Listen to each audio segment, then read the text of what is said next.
PhDs, K01, sometimes K22. People with a clinical background, K08 and K23. What's the difference between these two? K01, first of all, a K01 for PhDs. You're looking to get additional training in a slightly different area than you've been trained in. Are you looking to start a whole career in a different area? If you've been in microbiology, are you looking to now transition into anatomy? No, of course not. You're looking at gaining some new techniques in an area that's related to yours. So it's not an abrupt departure into a whole new field. K22, there are about 5 or 6 institutes that offer these still. The NCI, anyone here who's doing research relevant to cancer, the NCI is one of the institutes where it can be easier to get a K22 than a K01. I don't even think I'm sure the NCI offers the K01. So the K22, there are 5 or 6 institutes that offer them. Allergy and immunology is another one. The K22 tends to be very similar to the K99. It's awarded to a senior postdoc and will help you transition to an independent faculty status. The difference for your MDs between the K08 and K23, and again, it isn't just MDs. A nurse would certainly would qualify for a K08 or K23. A pharmacist, many people would, because they define clinical science broadly. The K08 means that there will be a laboratory component to your research. The K23 means there is no laboratory component. It's exclusively patient-oriented research. That's the big distinction. Okay? And I'll take questions on all this. So K01, I've talked to you a little bit about this. I don't want you to be put off by the word retraining intended for PhDs who want to make a career change. A new aspect of training, not an entirely new field. New techniques, new skills, that's all. Re-entry, you're returning to research after time away from the lab. And I know I read in someone's background, they were returning to the research world after doing a lot of clinical research. The K01 in general just supports PhDs, but it can be a good match for people who have been doing other things and are returning. In general, it's awarded to assistant profs. Every now and then we see a postdoc apply for it. But in general, it goes to junior faculty. When I say talk to a program officer before applying, I give you the website here. I think for any K award, because they are so idiosyncratic from one institute to another, you always want to get the program officer involved.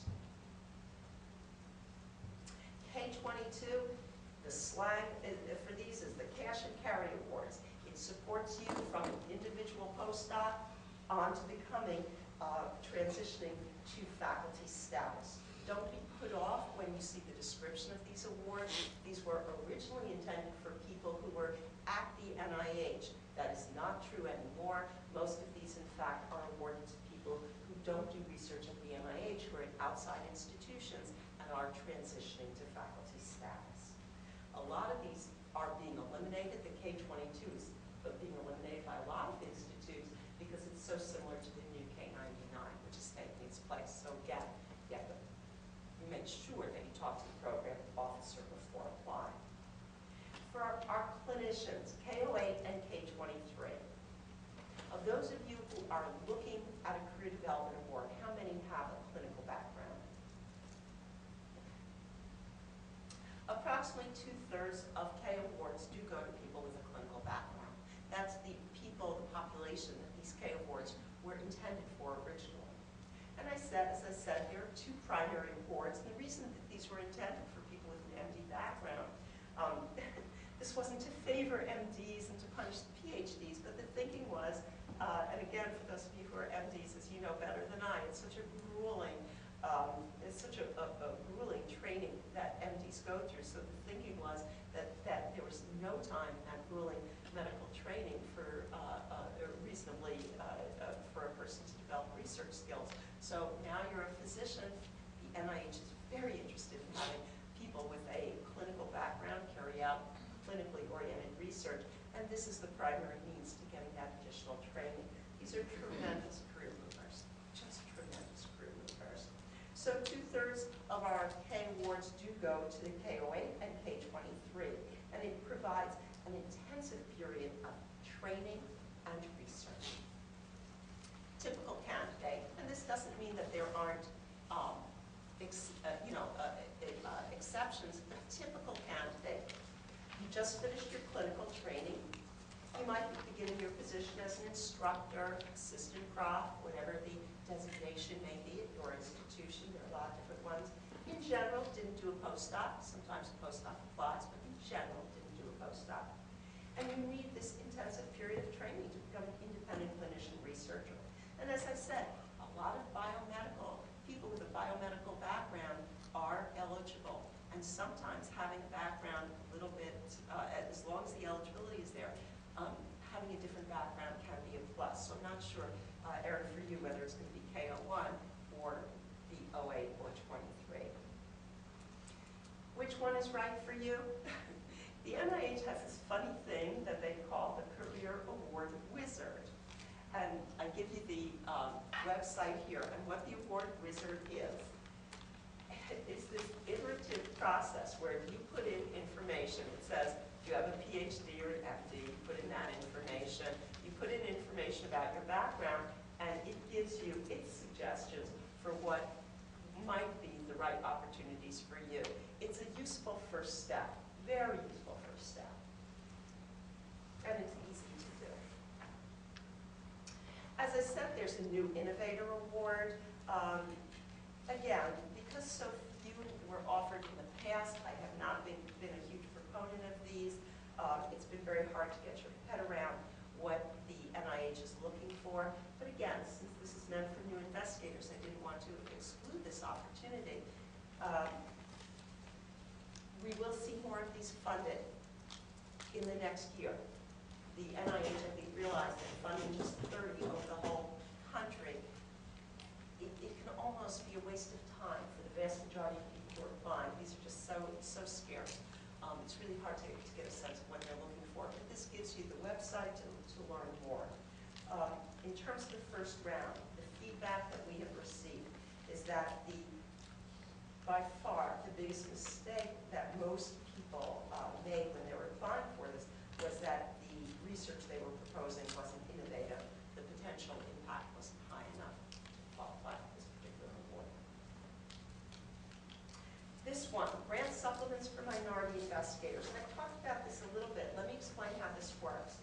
Let's say there's the principal investigator of a grant that's funded by the NIH. So you learn about this particular grant, and there's something additional that you can do that's relevant to that research that's now been funded.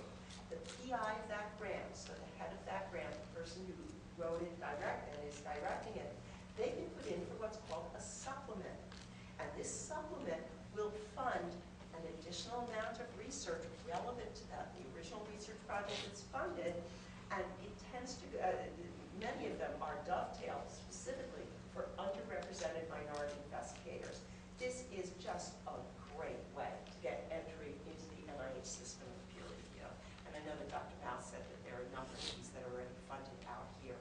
If you could find a PI who is funded, this is such a wonderful opportunity. And these tend to go wanting. It's one of the few awards from the NIH where if there's money left over, not nearly enough people apply for these. They are terrific. Yes? Just a quick question about this. Sure. Do you think you could apply for a minority supplement in a grant in another state? That's a great question. So could you apply for a minority supplement where the PI was in another state? You know, first I would talk to the program officer who's supporting that original grant. And here's what my answer would be. If I were a reviewer, what I would want to know would be, how often do you interact with the PI? How do you interact? Is it just email? You know, do you physically go there and work with that person, you know, 1 week out of the month? You know, what's the interaction? I think for me, the burden of proof would be, is it a real collaboration? doing something and have a meaningful collaboration. So could you have a collaboration with someone